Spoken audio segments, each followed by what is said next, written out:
Hello everyone, welcome to today's class. Financial management की series में ये हमारा लेक्चर नंबर 17 है और आज हम डिस्कस करने वाले हैं जो हमने इवैल्यूएशन टेक्निक्स देखी थी कैपिटल बस्टिंग की पिछले कुछ लेक्चर्स में, उनका एक कंपैरिजन हम करेंगे कि कौन सी टेक्निक कितनी यूज़फुल है, किन सिचुएशन में उसको यूज़ करना चाहिए और क्या उनकी डीमेरिट्स हैं। ठीक है, तो ये चार्ट हमने पहले देखा था इवैल्यूएशन टेक्निक्स से रिलेटेड कि हम दो पार्ट्स में इवैल्यूएशन टेक्निक्स को क्लासिफाई करते हैं, ट्रेडिशनल और टाइम एडजस्टेड या डिस्काउंटेड कैश फ्लो। तो ट्रेडिशनल टेक्निक्स बेसिकली वो टेक्निक्स है जो कि डिस्काउंटिंग की टेक्निक को यूज़ नहीं करती है, या मैं कहूँ तो प्रेजेंट वैल्यू को कंसिडर नहीं करती है। वहीं टाइम एडजस्टेड जो टेक्निक है वो प्रेजेंट वैल्यू को यूज़ करती है, यानी डिस्काउंटिंग को यूज़ करती है। ओके, तो ये बेसिक डिफरेंस था। ये सारे मेथड हमने कर लिए हैं, लेकिन एक छोटा सा मेथड और है जो हम करेंगे अभी। देखो, ये हमने किया था ना पेबैक पीरियड मेथड। ये क्या बताता है आपको? ये बताता है कि कितने साल में आपकी इन्वेस्टमेंट रिकवर हो जाएगी, यानी जितना आपने इन्वेस्ट किया है वो कितने साल में आपकी कवर हो जाएगी। अब यहाँ पे क्या होता है, इसी का एक एडवांस वर्जन है जो कि है डिस्काउंटेड पेबैक मेथड। देखो, पेबैक मेथड वैसे तो डिस्काउंटिंग को यूज़ नहीं करते हैं, लेकिन ये जो डिस्काउंटेड पेबैक मेथड है ये डिस्काउंटिंग टेक्निक को यूज़ करता है, यानी इसमें हम प्रेजेंट वैल्यू कंसिडर करते हैं। अब कंसिडर करते कैसे हैं वो मैं आपको बता देती हूँ। जैसे आपको कैश इनफ्लो दिए हुए हैं, उसकी आप प्रेजेंट वैल्यू निकाल लीजिए। जैसे मान लो यहाँ 10,000 दिया या 20,000 दिया या जो भी अमाउंट दिए है उसकी आप प्रेजेंट वैल्यू निकाल लो। ठीक है, जैसे सपोज प्रेजेंट वैल्यू इस तरह से आई, 8,000 आई, यहाँ मान लो 12,000 आई। ये बस मैं एग्जाम्पल के लिए ले रही हूँ यहाँ पे, ठीक है। और यहाँ मान लो 10,000 आई। अब वो प्रोजेक्ट है 20,000 रुपये का, तो आप जो पेबैक निकालोगे ना वो इस प्रेजेंट वैल्यू से निकालोगे कि पहले साल में 8,000 की प्रेजेंट वैल्यू है, दूसरे में 12,000 की, तो 8 + 12 20,000 हो गए, यानी इन्वेस्टमेंट आपकी रिकवर हो गई। तो 20,000 रुपये आपके 2 साल में कवर हो रहे हैं, तो ये 2 साल आपका पेबैक पीरियड आ जाएगा। देखो, जो ओरिजिनल पेबैक मेथड था उसमें हम कहाँ से निकालते थे पेबैक? यहाँ से निकालते थे, राइट। यहाँ पे हम किस वैल्यू से निकालेंगे? प्रेजेंट वैल्यू पहले हम फाइंड आउट कर लेंगे, उसके बाद इससे हम यूज़ करके पेबैक पीरियड निकाल लेंगे। तो ये सिमिलर सा ही है, कुछ नहीं है, बस प्रेजेंट वैल्यू को यूज़ करना है इसमें। ठीक है, तो ये छोटा सा मेथड था, ज़्यादा इंपॉर्टेंट नहीं है, लेकिन मैंने आपको बता दिया। ओके, सो अब हम बात करेंगे कि ये जो टेक्निक्स हमने यहाँ पे डिस्कस की थी उनका एक कंपैरिजन करके देखते हैं। तो सबसे पहले हम बात करते हैं ट्रेडिशनल टेक्निक्स की। ट्रेडिशनल टेक्निक्स में दो टेक्निक्स आपके पास हैं, एक ARR मेथड है और दूसरा मेथड आपके पास पेबैक पीरियड मेथड। ठीक है, ARR मेथड की जो सबसे बड़ी शॉर्टकमिंग है वो ये है कि ये अकाउंटिंग प्रॉफिट्स के ऊपर बेस्ड है, ना कि कैश फ्लो के ऊपर। तो उस सिचुएशन में क्या होता है कि अकाउंटिंग प्रॉफिट पे बेस्ड है, ये कैश फ्लो को कंसिडर नहीं करता। और हमने क्या डिस्कस किया था कि अकाउंटिंग प्रॉफिट को यूज़ करने के बहुत सारे डीमेरिट होते हैं। लाइक कोई भी अकाउंटिंग प्रॉफिट क्या है? दैट इज़ बुकिश प्रॉफिट, ठीक है, जो बुक में आपको शो हो रहा है। लेकिन एक्चुअल में एक फर्म को ये भी तो देखना पड़ेगा ना कि उसको कैश मिल रहा है या नहीं मिल रहा है। तो कैश प्रॉफिट जो है वो ज़्यादा यूज़फुल होता है as compare to accounting profit. ये हमने पहले बहुत डिटेल से डिस्कस किया था। तो ARR मेथड की तो ये सबसे बड़ी डीमेरिट होती है। देन बात करते हैं हम पेबैक पीरियड मेथड की। इसके अंदर क्या होता है, आपको पेबैक निकालना होता है। ये जो है आपका ये कैश फ्लो के ऊपर बेस्ड होता है। फाइन, पेबैक पीरियड जो है वो आपका बेस्ड होता है कैश फ्लो के ऊपर। तो इसमें ये वाली डीमेरिट तो निकल गई, अकाउंटिंग प्रॉफिट वाली डीमेरिट तो निकल गई। लेकिन इसकी डीमेरिट क्या है? इस मेथड की डीमेरिट जो है सबसे ज़्यादा वो ये है कि हम पेबैक पीरियड के बाद वाले जो प्रॉफिट्स हैं उनको कंसिडर नहीं करते हैं। जैसे मान लो 2 साल आपका पेबैक पीरियड आ गया, उसके बाद वो प्रोजेक्ट कितना रिटर्न दे रहा है उसको हम कंसिडर नहीं करते हैं। तो उस केस में कई बार क्या हो जाता है, मान लो 2 प्रोजेक्ट है, एक प्रोजेक्ट ने आपको जल्दी पेबैक कंप्लीट कर दिया, जल्दी अपनी इन्वेस्टमेंट रिकवर कर दी, तो हम उसको सिलेक्ट कर लेते हैं। लेकिन जैसे जस्ट सपोज इसने 2 साल में अपनी इन्वेस्टमेंट रिकवर की, इसने 3 साल लगाए, तो हम इस प्रोजेक्ट को सिलेक्ट कर लेंगे 2 साल वाले को। लेकिन मान लो ये इसके बाद कोई रिटर्न आपको नहीं देता है, वहीं ये वाला बहुत ज़्यादा रिटर्न देता है, तो कायदे से आपको इसको चूज़ करना चाहिए था। लेकिन आपने किया किसको? पेबैक पीरियड के अकॉर्डिंग इसको चूज़ किया, क्योंकि ये जल्दी इन्वेस्टमेंट आपकी रिकवर कर देता है। ठीक है, तो ये चीज़ इसकी एक डीमेरिट है। कि हम यहाँ पे ये देखते हैं कि कितना टाइम पीरियड आपको लगा उस इन्वेस्टमेंट को रिकवर करने में, उसके बाद के प्रॉफिट को हम कंसिडर नहीं करते हैं, ठीक है। तो पेबैक पीरियड का पहला जो अकाउंटिंग प्रॉफिट वाला डीमेरिट तो नहीं है इसमें, लेकिन ये डीमेरिट ज़रूर है इसमें कि इसमें हम पेबैक पीरियड के बाद वाले कैश फ्लोज को काउंट नहीं करते हैं। फाइन, तो ये चीज़ होगी एक। दूसरा क्या है इसका डीमेरिट कि ये डिस्काउंटिंग को यूज़ नहीं करता है, क्योंकि इसमें हम प्रेजेंट वैल्यू को यूज़ नहीं करते हैं। लेकिन ये भी हमने यहाँ पे इस मेथड को भी हमने मतलब चेंज कर लिया, डिस्काउंटिंग पेबैक मेथड ये हमने ले लिया ताकि ये वाली डीमेरिट भी हमारी कैंसिल हो जाए। तो डिस्काउंटिंग पेबैक के अंदर ये जो डिस्काउंटिंग यूज़ ना करने वाली डीमेरिट है ये भी ओवरकम हो गई। ओके, सो अब तक हमने पढ़ा ARR मेथड, इसका मेन डीमेरिट क्या है कि अकाउंटिंग प्रॉफिट पे बेस्ड है। फिर हमने पढ़ा पेबैक मेथड, पेबैक मेथड का डीमेरिट क्या है कि एक तो ये डिस्काउंटिंग को यूज़ नहीं करता, तो उसके लिए हमने क्या किया, डिस्काउंटिंग पेबैक हमने लगा लिया। दूसरा पेबैक मेथड क्या डीमेरिट है इसकी कि जितना टाइम आपका पेबैक है उसके बाद के जो प्रॉफिट है उसको कंसिडर नहीं करते हैं, यानी आप सिंपल लैंग्वेज में कह सकते हो कि ये टोटल बेनिफिट्स को कंसिडर नहीं करता है, ठीक है। अब ये तो बात थी आपकी ट्रेडिशनल टेक्निक की। मॉडर्न टेक्निक्स की बात करते हैं तो उसमें हमने 3 चीज़ें डिस्कस की थी। एक नेट प्रेजेंट वैल्यू डिस्कस किया था, एक PI डिस्कस किया था और एक IRR डिस्कस किया था, ठीक है। अब नेट प्रेजेंट वैल्यू का हमने फॉर्मूला क्या लिया था, present value of inflow minus present value of outflow. PI का हमने फॉर्मूला क्या लिया था, present value of inflow divided by present value of outflow, ठीक है। और IRR का तो पूरा मेथड था वो हमने देखा था। अब देखो यूजुअली अगर आप कोई इंडिपेंडेंट प्रोजेक्ट ले रहे हो ना तो ये तीनों आपको सेम रिजल्ट देंगी टेक्निक, ठीक है। यानी या तो एक्सेप्ट बोलेंगी कोई प्रोजेक्ट को या रिजेक्ट बोलेंगी। इंडिपेंडेंट प्रोजेक्ट का मतलब ये है कि वो किसी और प्रोजेक्ट को ना तो अफेक्ट करता है और ना ही उससे अफेक्ट होता है। फॉर एग्जाम्पल A और B 2 प्रोजेक्ट है, अगर ये म्यूचुअली एक्सक्लूसिव हैं तो इसका मतलब क्या हुआ कि अगर आप A लोगे तो B ऑटोमेटिकली कैंसिल हो जाएगा, B लोगे तो A ऑटोमेटिकली कैंसिल हो जाएगा। फाइन, लेकिन इंडिपेंडेंट प्रोजेक्ट के अंदर क्या है कि ये तो इंडिपेंडेंट नहीं हुए, ये तो एक दूसरे पे डिपेंडेंट हो गए ना। फिर इंडिपेंडेंट में क्या है कि आप A लो या ना लो उसका B के लेने या ना लेने पे कोई इफेक्ट नहीं पड़ता है, ठीक है। इसी तरह से आप B लो या ना लो A के उससे लेने या ना लेने पे कोई इफेक्ट नहीं पड़ता, तो हम कहेंगे कि ये इंडिपेंडेंट प्रोजेक्ट है, किसी के ऊपर डिपेंडेंट नहीं है, ठीक है। अब ये इंडिपेंडेंट प्रोजेक्ट को अगर आप इवेल्युएट करोगे तो यहाँ पे तीनों में आपको सेम रिजल्ट मिलेंगे, चाहे आप NPV लगा लेना, चाहे PI लगा लेना, चाहे IRR लगा लेना। लेकिन डिफरेंस कहाँ आता है, देखो जो NPV और PI मेथड है इन दोनों को हम पहले डिस्कस करते हैं।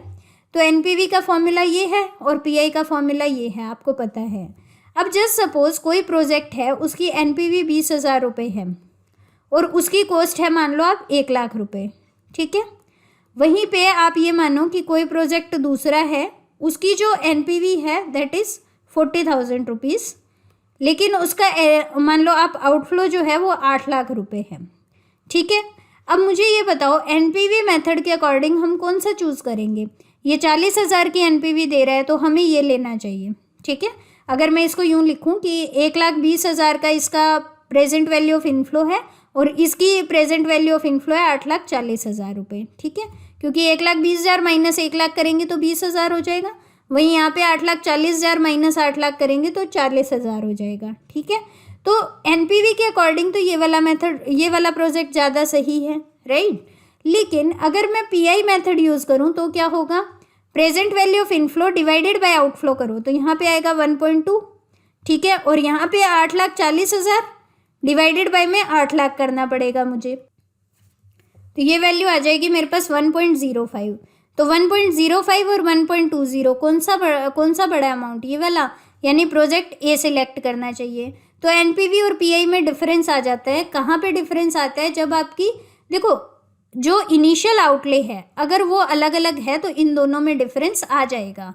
लेकिन अगर इनिशियल आउटले सेम है, यानी अगर शुरुआती जो इनिशियल इन्वेस्टमेंट आप कर रहे हो वो सेम है, तो दोनों से आपको सेम रिजल्ट मिलेगा। अब इसको एक बार नई शीट ले लेते हैं।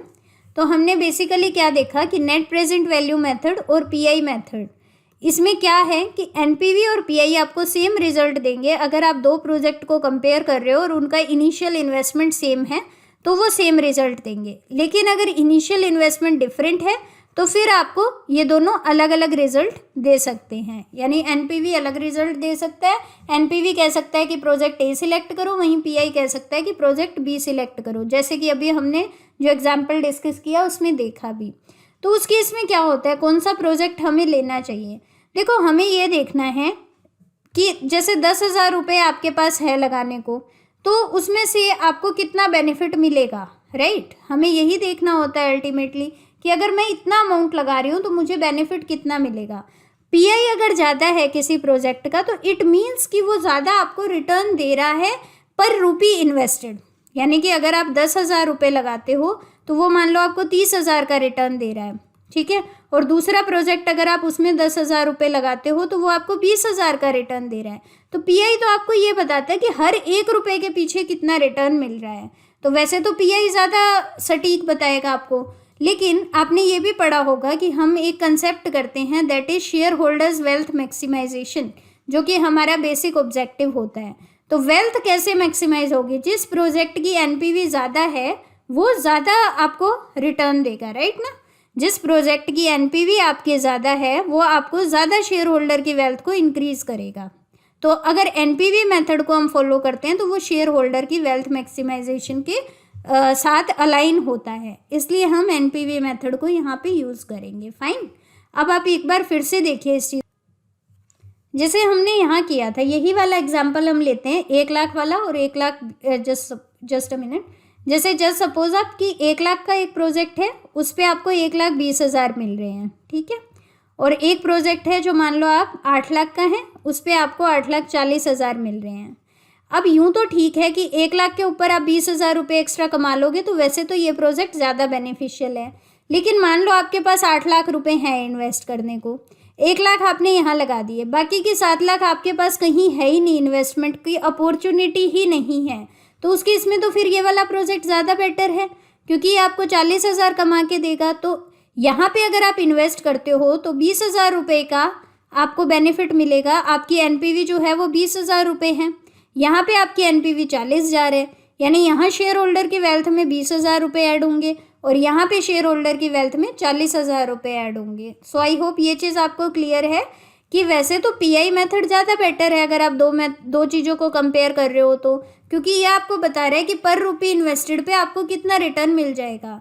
लेकिन यहाँ पे इशू क्या आता है, इशू सिर्फ इतना है कि आपके पास बाकी प्रोजेक्ट को, बाकी अमाउंट को इन्वेस्ट करने का भी कोई ना कोई प्रोजेक्ट होना चाहिए।